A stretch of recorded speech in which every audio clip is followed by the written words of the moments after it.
Mi gente, I need your help. Look, the real game behind podcasts is we need to really understand our demo, aka you, our audience, so that when we go out to sponsors who help us put on this amazing show and deliver this content to you, that they can clearly understand who we serve and what is significant to you and what you value. And the only way for us to get that information is for you to give it to us. So we just created this survey. I'll put it in the show notes. It will take you less than 3 minutes, literally, but it will be so helpful for us to get a better understanding of what it is that you care about, what's important to you, what do you value, so that when we're out in these streets trying to secure the big bag and get sponsors for this show, they know exactly who our audience is and what you care about. So we can bring you the best products, we can bring you the best organizations that are out here serving the cultura, the community, you. So please take a moment and fill out the survey. I'll link it in the show notes. Appreciate you. Dime con quién tú andas y te digo quién tú eres. Tell me who you surround yourself with, and I'll tell you who you are. It was brilliant strategy, but it was always about leaving a legacy, building, changing systems. You determine what's right for you, that you do not have it being dictated by others. You have to make choices, you know. Everything in life is cause and effect. You go there, you do it, and you keep moving to what your North Star is, and do it on your own. Get punched in the face, get kicked on the floor, lick your wounds, and then start all over again. A few kicks in the ass, excuse me, can I say that here? Yes, you can. Be who you are. If you bring your authentic self. What's up, mi gente? Welcome back to Banking on Cultura. I am your host, Victoria Jen Rodriguez. Super excited to see you again. And of course, I'm joined by another amazing, fabulous guest. And this guest, it is so interesting because I actually ran into her at the Puerto Rican Day Parade last year. And I was like, she looks so familiar. And it was because she was a friend of a very near and dear mentor of mine, Shirley Rodriguez Romanesky, who was like my second mom, God rest her soul. And I was like, I need to talk to her. I need to reconnect because I hadn't seen her in years. The last time I had seen you was probably in Albany or something. It was a long time ago. And I just felt like it was like, God was just like, listen, there's your opportunity. She's in front of you. Go chit chat with her. And it was after the parade had already finished. They like packed up everything ready to go. I'm walking back towards my car and there she is. So we had to make it happen. So my guest is the commissioner for the Department for Aging appointed by Mayor Eric Adams in New York City. She has held numerous positions in public office and most notably was the first Latino to serve as New York State's 65th Secretary of State. In addition to public service, she has held a number of executive roles in corporate, including Emblem Health, as well as Cablevision, and across the nonprofit sector, working at AARP, the Hispanic Federation, and Aspira of New York. And I'm talking about none other than Commissioner Lorraine Cortés-Vázquez. Thank you so much for being on Banking on Cultura. Thank you so much. Thank you for having me. I just love the story of how you got here. So thank you. Well, listen, we're going to have to go more into that story one day because there's a lot of details I didn't share. But ultimately, you guys know this. You know, Banking on Cultura came to light because I got a sign. I got a sign from God that I needed to double down on my community, that I needed to tap in, educate, provide resources and tools for us to build generational wealth, let go of all the trauma around money, and really embrace our Latinidad and use it as a competitive advantage versus an Achilles heel. So here we are. Now I have distinguished guests like Lorraine on the show. So we like to start with some bochinche. So tell us, what's some bochinche you could share with us? Bochinche, Dios mío, there's so much bochinche I can share with you. Well, I'll share bochinche about me. Yes, please. The best bochinche is about yourself because other people's story you shouldn't be telling. That's their story. So my bochinche is how I got involved, right? So I come from a long line of activist women. They didn't know that they were activists. They were just some strong Puerto Ricanas and Dominicanas from East Harlem. And my grandmother was a union organizer. So that's where we get our passion. My mother worked in a group called the CCNY in East Harlem. It was like a coalition of New Yorkers or algo así. But they were all very much involved in East Harlem. So I knew nothing else but to do. Right? And to serve. And, you know, like when I was growing up, my bochinche was, and I laugh about this now, all of our holidays we spent in union halls. We didn't know it was a union hall. It was just where all our friends and family met. And that's how we thought about it. So that's my bochinche. It's easy, good background stuff. And the other thing that people don't know about me is I'm really shy. And everybody will laugh when I say that. But I'm really a shy person. I'm extroverted, but in a lot of ways. My best times are reading and contemplating and being alone because I am shy. Interesting. I definitely would have never thought that you are a shy person. Not, and most of my friends are laughing out there saying, Milda, are you saying this? But I am. Interesting, especially because most of your career has been so front-facing. Like You've been like the face of many movements. How are you shy and operating in this space? Because that is definitely not something I would ever use to describe you. The thing, there's another part of that it really is about service. Because it's not about me. The one thing when I was in Aspira that I would always tell the young people, if anyone wants to really develop and be introspective and figure out who you are, go work with teenagers for a while. Oh, there is no space for you to hide when you're working with young people. They call you out on your stuff. They make your integrity in check. They really do check your integrity, and you have to constantly check your integrity because if you give them their word, they're going to hold you to it.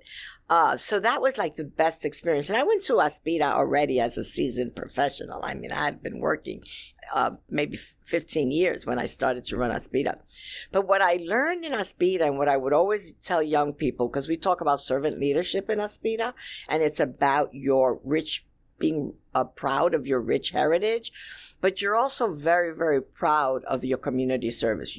It's not only proud that you have for your personal self, but it's about a development, very much like you were talking about. Like, how do I make sure that people respect my Latinidad, that I respect my Latinidad? So we would always have this analogy of limelight or floodlight. Who are you? Are you a limelight person? You know, like, oh, I want the lime to beam on me. Or are you a floodlight that embraces others? And so I've always chosen to be a floodlight. So even in that, I could hide in a way, right? Because I have other people around me. So that there is a shyness in here somewhere. But no, there really is. My natural self is shy. Interesting. Okay.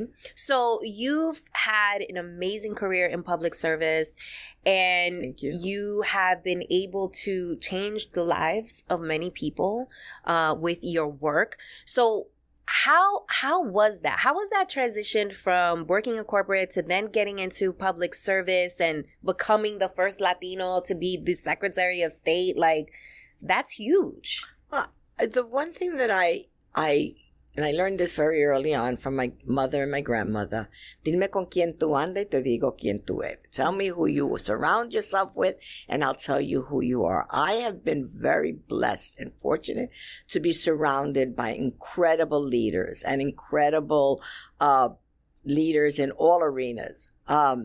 So when I get to the story about my becoming Secretary of State, that was in me. That was a community behind me saying, ya es tiempo. And I wasn't the first to deserve it. And I wasn't the first that should have gotten it.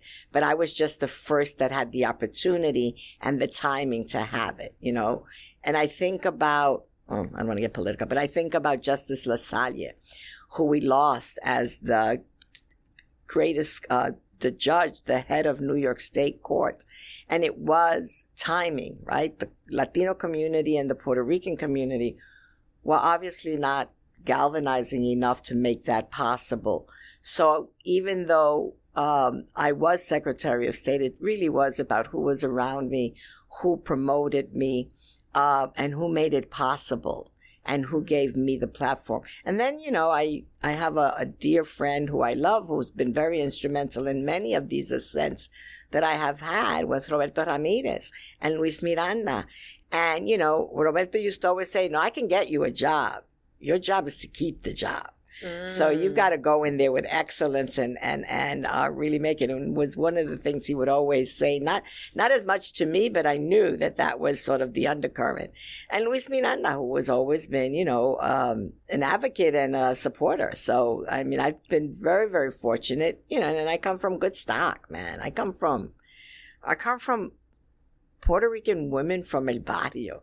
Can't get any stronger than that. Punto. You're right.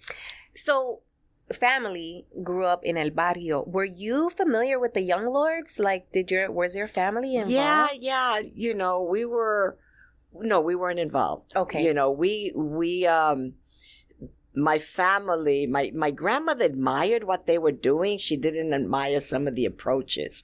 And so that influenced a lot. I loved what they were doing, and I attended a lot of meetings and gatherings, but I was never a Young Lord. That was not part of my pathway. And I think when I think of really breakthrough individuals, they did, and the example that I think that they did was such elegance, and that taught us that it's not just an act, but it's the thought of what you want in the long term. Because taking over Lincoln Hospital was great, but what they did was that they changed health policies. They came up with a public health approach. They came up with a patient's bill of rights. So they had there was a whole systemic change, and that's what they always promoted. The act itself, that was brilliant, the way they got out. And I remember seeing the documentary that they all wore, so many of them wore, blended in with the employees of the hospital so that they could leave the hospital before the police came in. It was brilliant strategy, but it was always about leaving a legacy, building, changing systems. And that's what they did. And for those who don't know, the Young Lords, would you consider them a political party? No, they were an activist group. They were not a political party. As a matter of fact, they would challenge political systems. They were in the sense that they had a political strategy, and they had a political perspective, which was self-determination and independence. Yes. And that you determine what's right for you, that you do not have it being dictated by others. So in that sense, you would say, yeah, but it wasn't a political party as we know a political party. But it was definitely the best kind of thinking around political activism. Yes, they were. Would you compare them to the Black Panthers? Very much so. Yes. And so did they. So did they. Yes. So that's who the Young Lords were. They were very prominent in New York, within the Latino community, specifically Puerto Ricans. Primarily Puerto Ricans, because that was the primary population at the time. Right. There was, like few of us, there was some Dominicans, but primarily it was the Puerto Rican population. Yes. And they did change a lot of systemic programming, like taking over Lincoln Hospital. They also started after school programs. They did amazing community-driven work that really changed the scene for a lot of Latinos. And like with any organization that is focused on breaking barriers and setting a new set of rules, they had to break some rules too. So they broke a lot of rules. Yes. But they always were wide-eyed about why they were breaking that rule. And I think one of the other things that they did, which was, so wonderful for those of us who were in that generation of that time, they really made a connection to Puerto Rico. They taught you about, how we were a colonized people in Puerto Rico. So there was always un enlace and a relationship to who you are today, why you are being this way today. So it was always historical context, but also with a political activism view of what the future should be and could be for us. Yeah. And they shut shit down. They did. They stormed the Capitol. They did. With Lolita. Lolita Yeah. Ralbó. Well, no, that was before them. Oh, that was before them? Yeah, oh, yeah. I didn't know that. No, that the if you're going to talk about Los Héroes, that was Albizu Campo. Oh. He was the Independence Party of Puerto Rico. Okay. And man was genius. He was educated in Harvard, and he was an incredible statesman, and was real clear that every people have the right to be free, and every nation has the right to be a sovereign nation. So it was that Independence Party that took, never stormed the Capitol. So I was very upset when I think it was the New York Times recently compared it to January 6th. Very, very different course of events. This was about Puerto Ricans and their independence and their right to self-determination.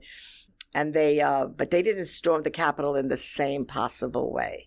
And they also, did some work around Blair House, which is the vice president's dwelling. So same kind of philosophy, which you have the right. You have independent rights, and you have the right to self-determination. Different era, different times, and different means. Yeah. For those of you who are not familiar with the Young Lords, definitely encourage you to check them out. I actually went to a museum. I think it was the New York Museum. Yes. And they had a beautiful spread, and I felt so. There's also a documentary that you may want to see. There's a wonderful documentary on the Young Lords that gives you a good perspective as to why they did what they did, and what was going on in the times that really propelled them to lift up their voice and be unflinching and unapologetic about it. When you think about leadership, Victoria, that's one of the things you have to make choices. Everything in life is cause and effect, right? And if you really have a philosophy and a belief, you decided to do this. It's unflinching. It's unapologetic. You go there, you do it, and you keep moving to what your North Star is. And they were very much like that. And they were unapologetic about some of the positions that they took, some of the strategies they had to use, because the times called for nothing less than that. Check it out, guys. It's super inspiring, the story and what they were able to accomplish, especially for my Boricuas who are tuning in. But all Latinos should know this history. So, and all of us have one in our cultures. There's some in the Dominican culture. There's some in the Mexican culture. There's definitely some in Costa Rica. So all of us have our folks who stood up and said, "Basta ya." Enough is enough. Let's go. We're taking over here. So I want to get into your experience operating in a space where you were constantly having to influence a lot of folks who had influence. And politics can be very much like any industry, ego-driven. And you being the first Latino to hold this prestigious role, how were you able to manage the egos and able to manage the behind the scenes of what goes into being a political figure and mobilizing people and creating buy-in and that kind of stuff to move your agenda ahead? All right. So those are three different conversations. All right. So the first one is ego. We all have ego. We all bring it, to wherever we are. Some of us bring it at different degrees to wherever we are. And you need to learn that what is it that I want to engage with you on and with and for? And then I've got to kind of take you for who you are, ego and all. So either I work with that or I'm going to be against that. Right? And so those are decisions, and it doesn't matter. Politics is no different than the politics in the C-suite. Trust me, sometimes I think the politicians are more out there and more forthright than politics in the C-suite. But, you have to deal with that. What is your goal?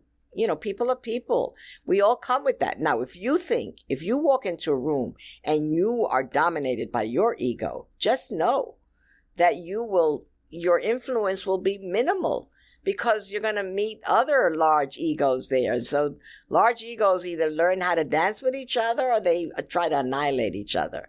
And that's one of the things that you have to make a conscious decision all the time. Who am I going to be in this situation? This is an arrogant, know-nothing individual. Do I want to sit here and fight, or do I want to try to get something done with them? And they may be looking at me. This is a smart-ass, badass woman who thinks that she's going to come and tell me what to do. You know, so like their opinion of my ego is meeting their opinion, my opinion of their ego. So in that, who's going to be dominant? And I always choose to get what I want. All right. What was my goal? And not that I always have to get my way, which I would always love if the world gave me everything I wanted, but but it's more about how do I manage this situation so that I can get to what was my intention with this person so that we can get there, rather than to be Clash of the Titans. You know, that doesn't work. Only in movies, Clash of the Titans works. So how did you learn this strategy? Like, was it years of training? No, Okay. a few good losses, Okay.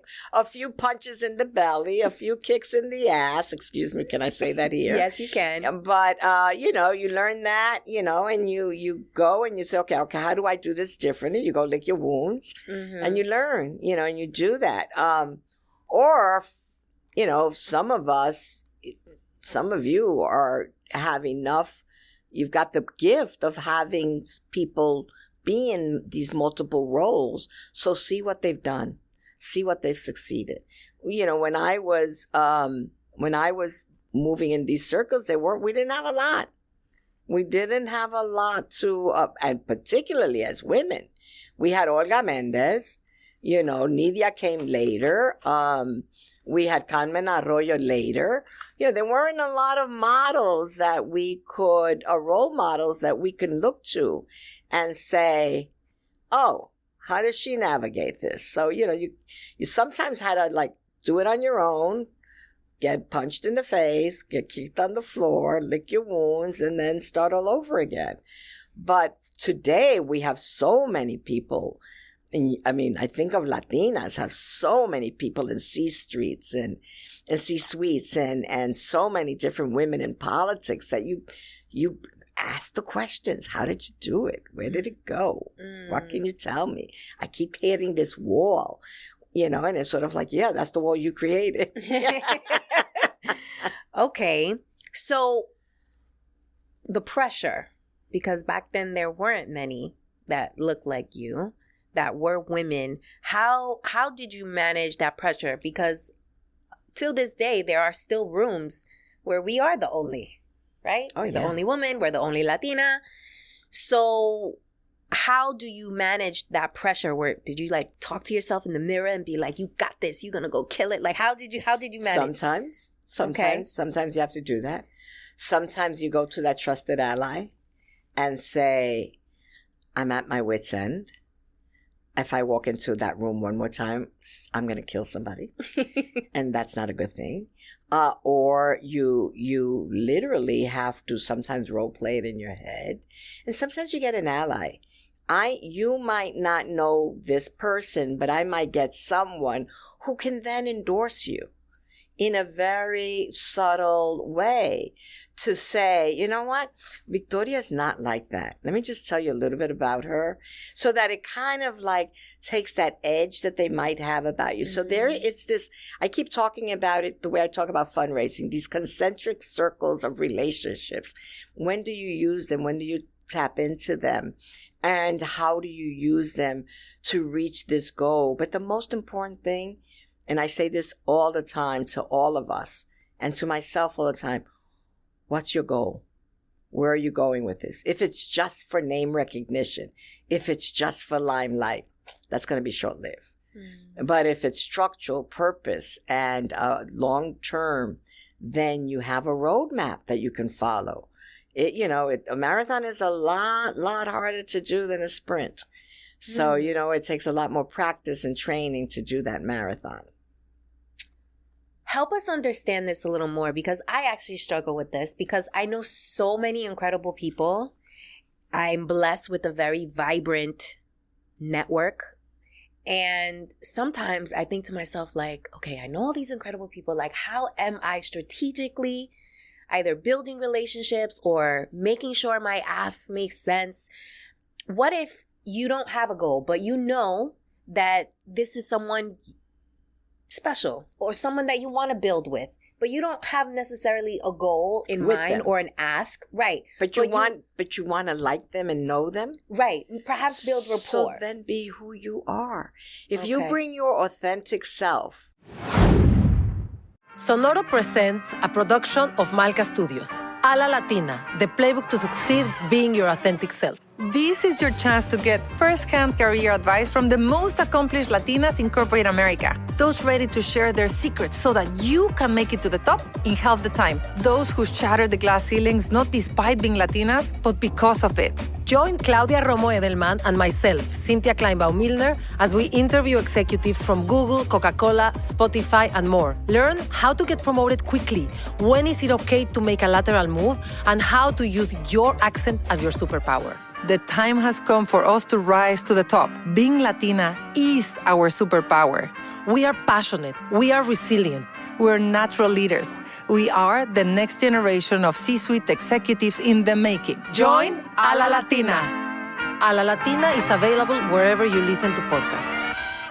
Mi gente, I've got the perfect freebie for you. So I just dropped a 17-page workbook to help you get your mind right, especially in this climate of so much uncertainty. So if you are an aspiring or current entrepreneur and you're just feeling stuck, you're not feeling too good about what the future holds, and all the turmoil, the politics, all of it is just throwing you off your game, this workbook is actually going to act as a journal for you. It covers goal setting, efficiency tips, how to manage your time, financial management tips, strategies on how to wrap your head around the next big thing that's coming down the pipeline to bring you consistent revenue in your business. It covers what you should be doubling down on in terms of your well-being. And it is just my favorite jam-packed journal full of marketing and sales strategy to help you get clarity, but most importantly, to help you secure the big bag. So make sure to tap on the link in the show notes. I've linked it there so that you guys can get really clear on the top hacks that you can put into play in 2024 to set yourself up for success. I hope you love it. We interrupt our program to bring you this important message. Ooh, this is really good. You should know about this. So I don't know about you, but I've been known to procrastinate, especially when things scare the hell out of me. The fear alone would have me stuck, overwhelmed, confused, and all types of self-doubt. And don't even get me started on the imposter syndrome. Okay. After getting laid off, not once, but 3 times, honey, I realized that the security blanket that I made up in my head was just an excuse because I didn't really want to bet on myself. The corporate benefits that had me in that headlock, girl, they went out the window once my job decided that they no longer needed me. Turns out that I'll save a whole nickel if I cut your salary completely. The truth is, the only security blanket guarantee is the one that you create for yourself. In other words, until you start a business, you will always be at the mercy of a company's headcount, and you will never have complete control over your time, which means you'll be renting out your thought leadership and helping build someone else's dream instead of your own. If you've been waiting for a sign, this is it. Don't you think it's time you stop playing small and tap all the way into your power, sis? Click on the link to learn my 3-step process, the exact 3 steps that I took to make the transition from corporate to entrepreneurship. And this is helpful even if you don't know what type of business to start and have only one source of income. And this is absolutely free. It is my gift to you. I want you to win. It's winning season. In fact, what's that? It smells like winning season. Okay, so tap in and I'll see you inside the training. Let's go! Mi gente, I need your help.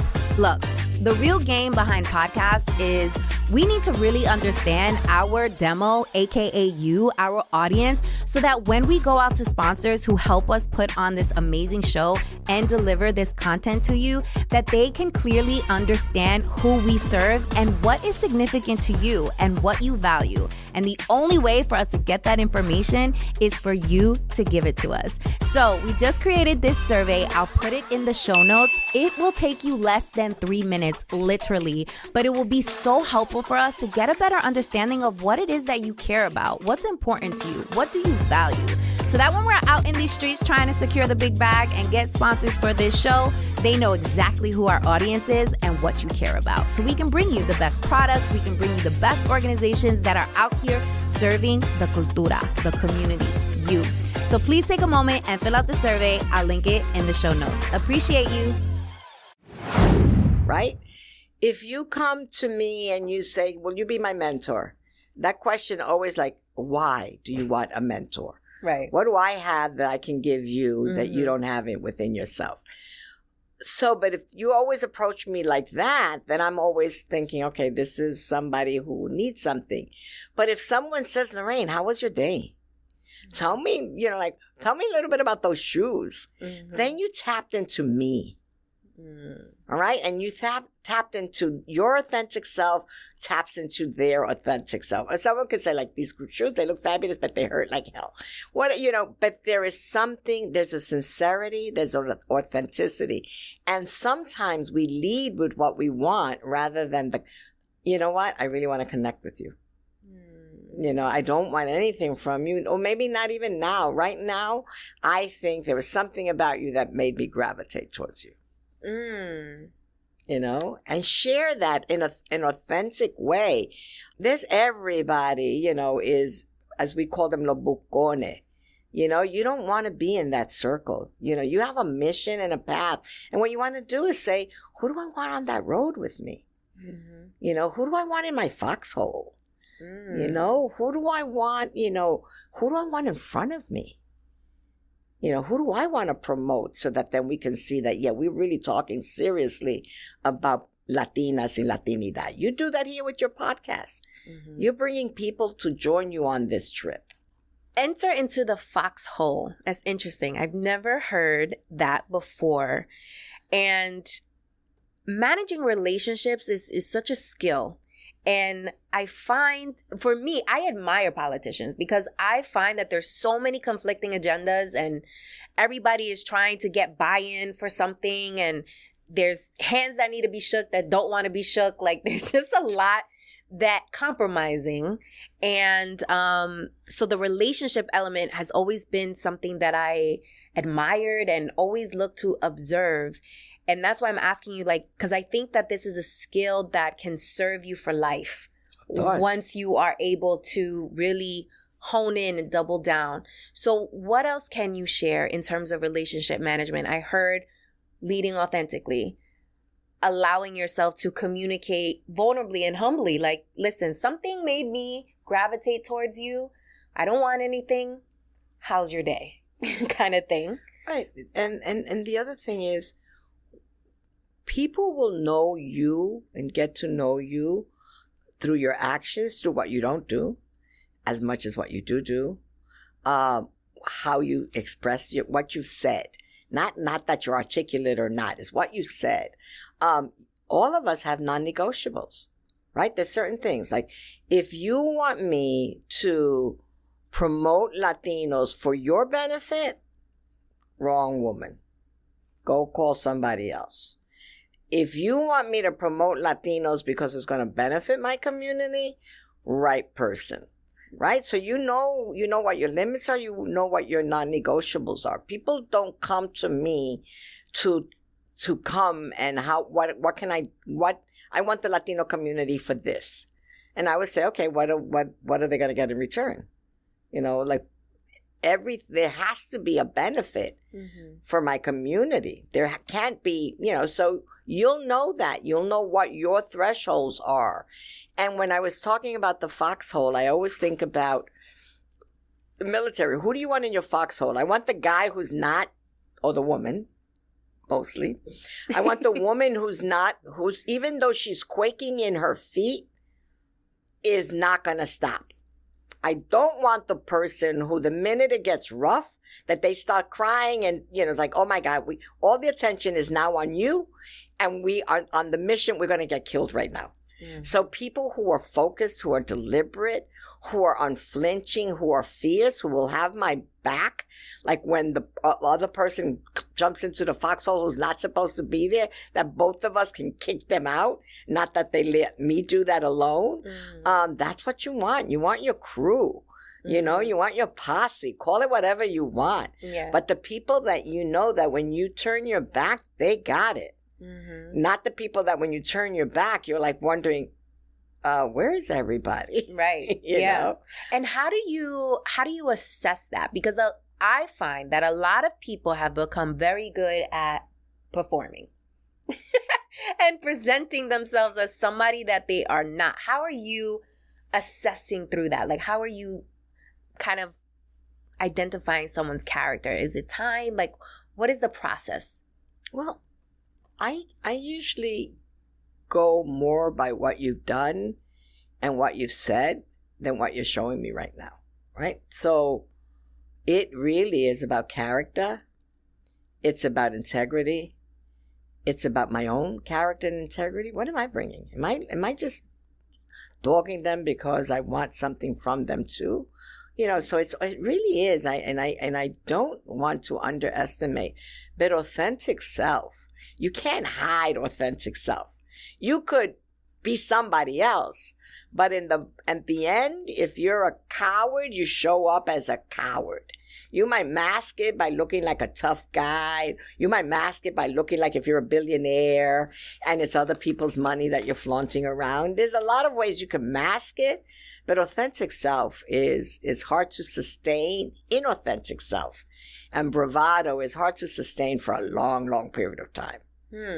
But as a politician, you let me know, because I'm assuming but I'm not a politician. I know. I'm in a political arena, but I'm not a politician. I wouldn't know how to negotiate in a body of 61 other city council people, right? Okay. I think that's a gift, because you've got to negotiate what you want for your community versus what they want for theirs. Make sure that we both can have win-win, and then the city could win, right? And you think about that in the Senate, you know, there's 100 of you with different perspective representing 50 states, you know, and how are you going to do this? So I don't know that, but being in the political arena, and all of us are in a political arena every day. Some of it is elected political arenas, but all of us are playing politics at some level every day in our place of work, in our families, and in everything that we do. What is the biggest lesson that you've learned operating in the political arena? Your word is your bond. The one thing that I've seen kill people quickly is when you're caught and you can't stand behind your word, or you become. We have a few of them right now when I think about the U.S. Senate. It's people that you knew who were stood for X, Y, and Z, and nowadays you're like, who is this shell of a person? Right. That they've gone. You know, that's not to say that you don't change your mind, but you do that and you can explain that. But your word is your bond. Like if I said, I am going to be with you so that we can grow the Puerto Rican Day Parade, and I'm going to do it for you that way, then that you're counting on me. Right? So I've put you in a vulnerable space by telling you I'm going to deliver this for you. And then if I pull it back, I've just discredited myself, but I've also damaged you. Because it was a goal you weren't able to meet that you were counting on me for. You don't recover from that easily. You'll never look at that person the same way. And whenever you describe that person or someone asks you of that person, if you're a person like me, that's when I give my thoughts no tongue. I say, well, I don't really have much to say about them. And that says everything. Interesting. Have you ever been in a situation where... I just revealed a whole lot. No names. Yeah. But have you ever been in a position where there were a group of people who were coming for you and like talking badly on your name and influencing people to take on their thinking? What what was your approach in those situations? How did you... Power of conviction. Power of conviction. Power of conviction and being unflinching. What does that mean? Like being it's non-negotiable. I'm going to give you an example. The Puerto Rican Day Parade, when we made the decision to honor Oscar Lopez Rivera. Oscar Lopez is one of the men who went to prison, who was part of the whole independence movement. Okay. And this man was in prison for 27 years. And the entire world, Mandela, the Pope, people were asking for his release. He had more than served his time. And he was, there was an entire global movement for his release. He had served, I forget how many years, something in an incredible amount of time, more than 10 years in isolation, solitary confinement, talk about subhuman. And this man is still intact, still true to his convictions. Whatever your political persuasion is, whatever you thought about Albizu Campo, they were men of valor, they were men of integrity, right? That's what Carlos was, right? Is, because he's still alive. So we decided to honor him because the world was saying, this man deserves justice. He's paid for his time. Society should honor him. And we thought, what greater way of honoring him?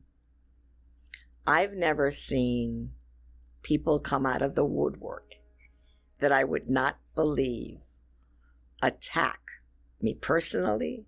Even people from Francois Tavern, where they say that he committed a crime and it's never been actually proven. I'm not going to adjudicate it here, but the point is that Oscar was released.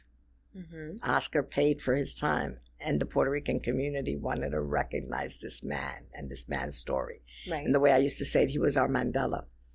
The kind of assault that we got, personally, Melissa Mark Viverito and I were constantly bashed. I was called a terrorist. I said, you know what? These people don't realize that I have a mother. I have nieces. I have a grandchild who are listening to people say these things about me. It's like they have no responsibility for their words because they did it. They just wanted to prove a point. And I have to say that the allies that I had, some were surprising that I thought were allies and they weren't. But there was a board of directors that we stood together and we said, we're going to do it. There was governors and mayors pushing us in a particular direction. And I said, sir, this is larger than me. This is a community speaking. I do not have the decision, the sole decision. I have an influence, but I don't have the sole decision. That year, we raised all of the money we needed for the Puerto Rican Day Parade scholarships. We had an incredible parade. It was a community parade. People came out. But the assaults on our community, on that man, on the people who supported that man, and putting everything in jeopardy, people didn't care. They just wanted to make their point. And it was a reactionary faction of a movement that had nothing to do with him, or it was all about another political agenda. And we stood strong. So did you feel that you needed to, do some type of damage control because your name was being dragged through the mud? I couldn't do damage control. The damage was, the assault was happening every minute, every day, and rapid fire. There was no time for damage control. It was survival and conviction, literally. So when you're in that kind of it wasn't anything that I foisted on myself. It wasn't an action. It was an action that we all decided to take. But it wasn't a personal action that I took, right?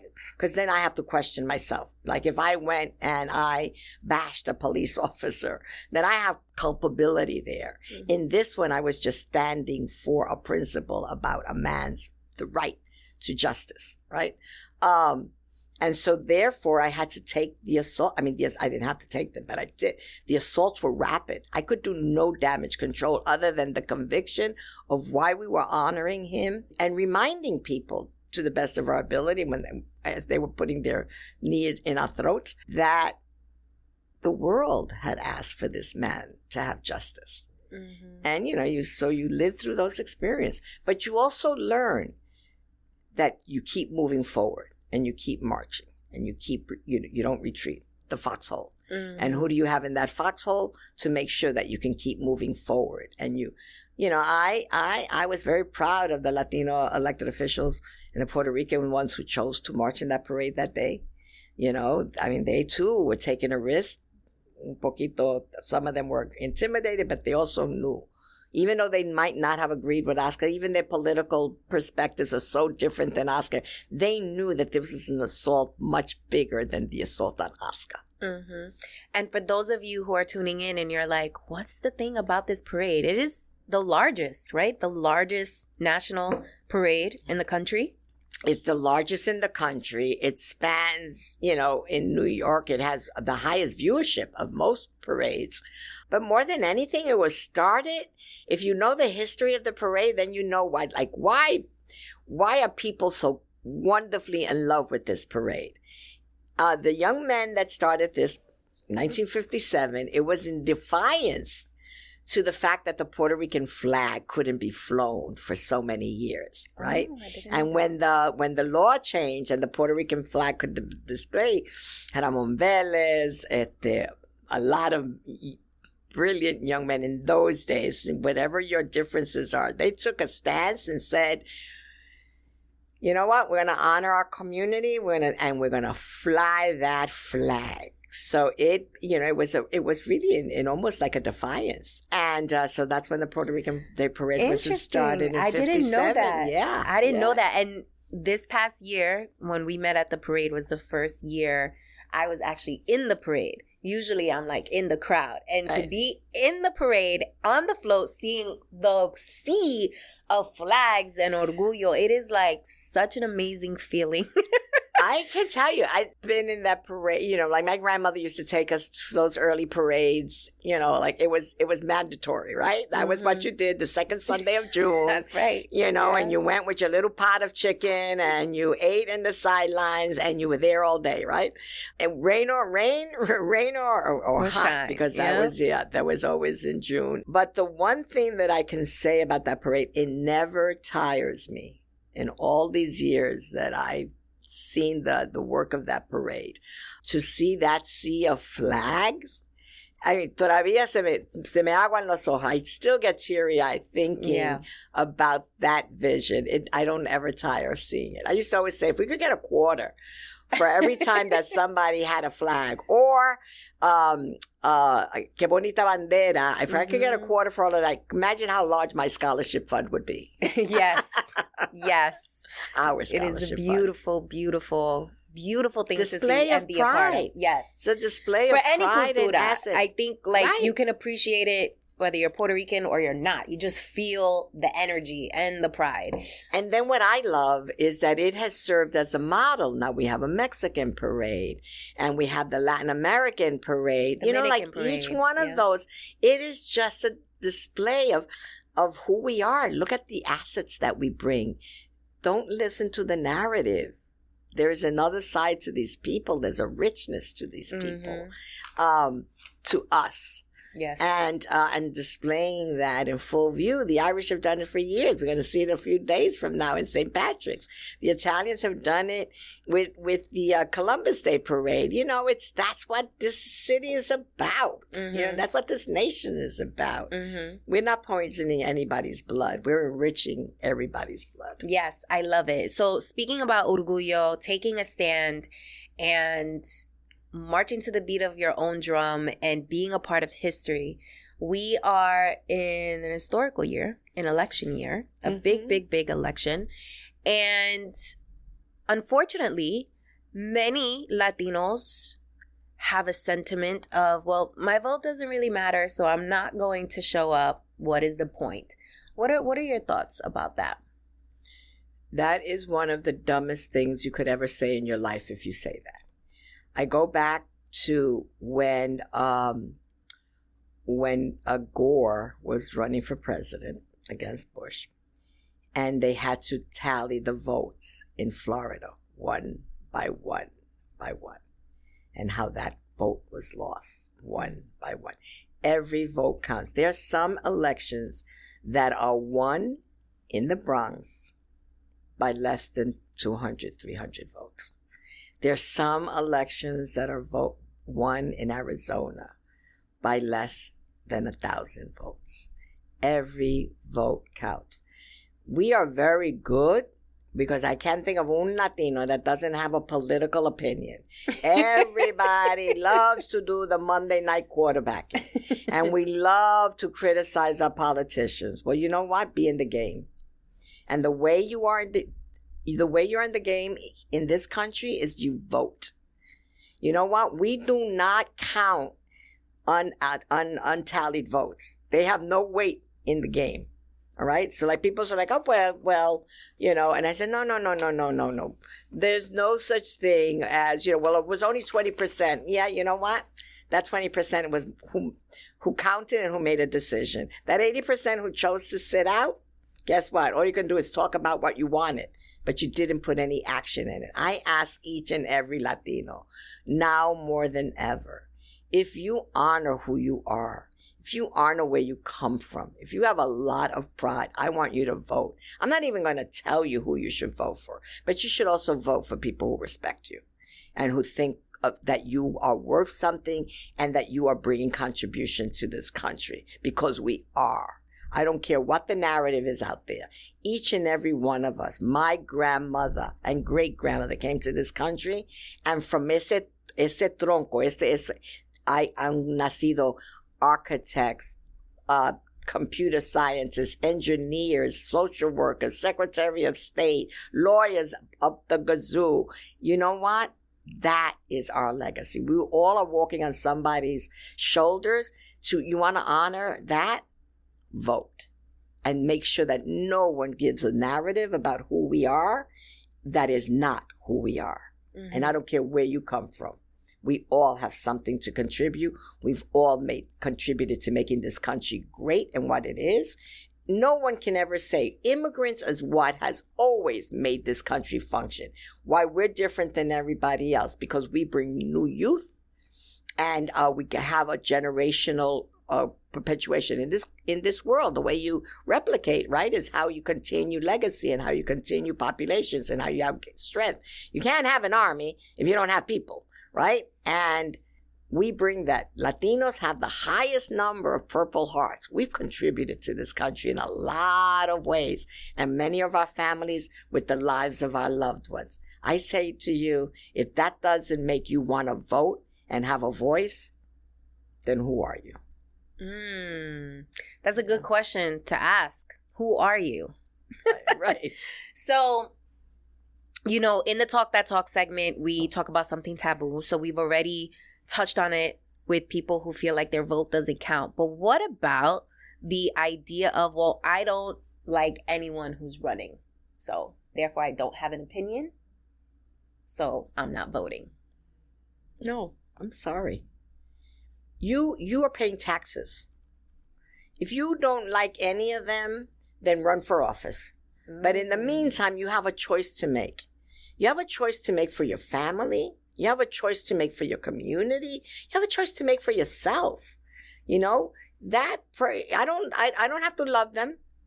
I can't think of maybe 10 politicians that I've loved in my entire life, and I've been around a whole lot of them. All right?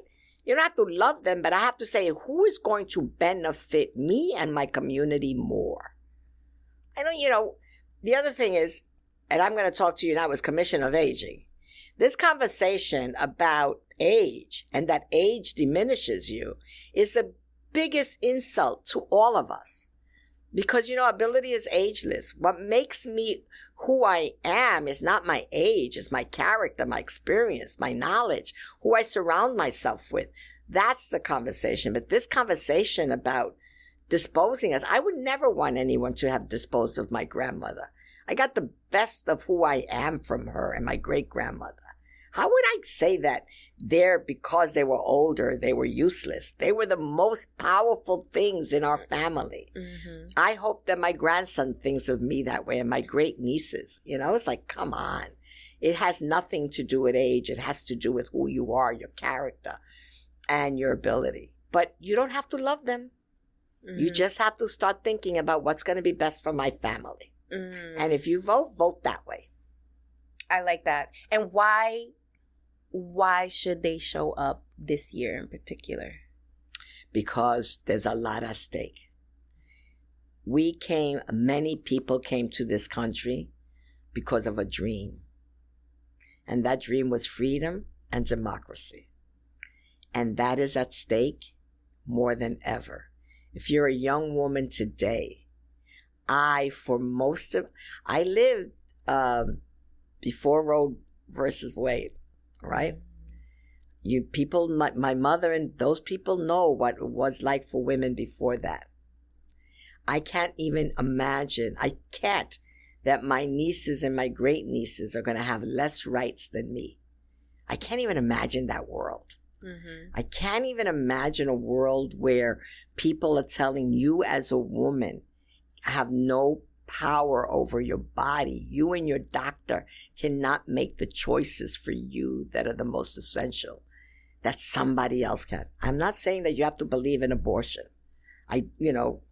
That's another conversation. But the right to self-determination goes right back to that all the time, doesn't it? And the right to control, that you make that decision. You, your God, your doctor, and your family, not the law. Then, like every woman, think about that. Mm-hmm. Think about the world that your 10-year-old, your 15-year-old, your 18-year-old niece or daughter, may they never have to confront the situation. But think about what that's like. Mm-hmm. Imagine being that in Texas.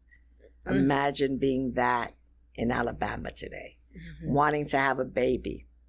And the only way that I can is to have my ovaries, and my eggs fertilized elsewhere.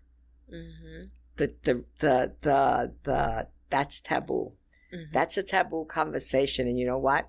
That conversation should only be had in your family, with your doctor, with your husband, with your mate, your partner, whomever it is. And those are the kind of conversations that are had between you and your maker also, not between you and your politician.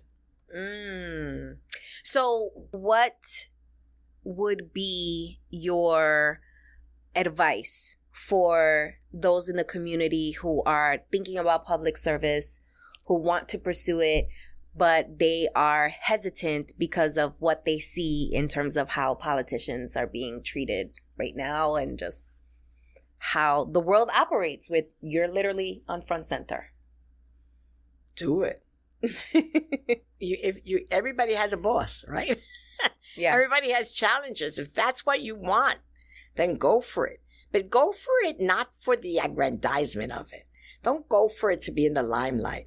Go for it because you have something to say and that you stand for something. I don't even care what you stand for. As long as you stand for something and you have conviction, go for it. Because what happens right now is that people think of politics as a job. It's not a job. It's supposed to be a vocation and a passion, and it's supposed to be grounded in something. That's why I love all these young, people that are throwing themselves in, be a little wise in how you do it. Make sure that you have enough money or resources. There are only two ways you win elections in New York. In this country, it's either money or you have troops. So if you don't have either one of those, it's going to be a hard battle. That's not to say you won't be able to win it.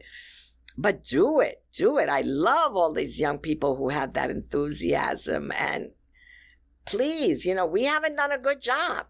We need some new, young, fresh blood to handle some of these situations that this older generation has not done a good job. We want you in there. But just respect where you came from and respect the path that others built for you. You don't have to destroy the past to honor who you are today. I love that. Well, thank you so much for being here and sharing your thought leadership and thank you. Being the badass that you are. I feel that energy. I hope you guys feel it as well, listening or watching and tuning in. We really appreciate you being here on Banking on Cultura. Appreciate you. I appreciate you guys for tuning in, and I'll see you on the next episode. Mi gente, did you enjoy this episode? Are you loving Banking on Cultura? Make sure to subscribe and follow us. Our goal is to grow this community so that we can all embrace our Latinidad, secure the big bag, and never question our cultura ever again. Please also take a moment to leave us a review. I love reading your reviews. Let me know what you are thinking, what guests we should have on, and if there are any topics you would like me to cover. I appreciate you so much for being here. Te amo mucho, and I'll check you out in the next episode.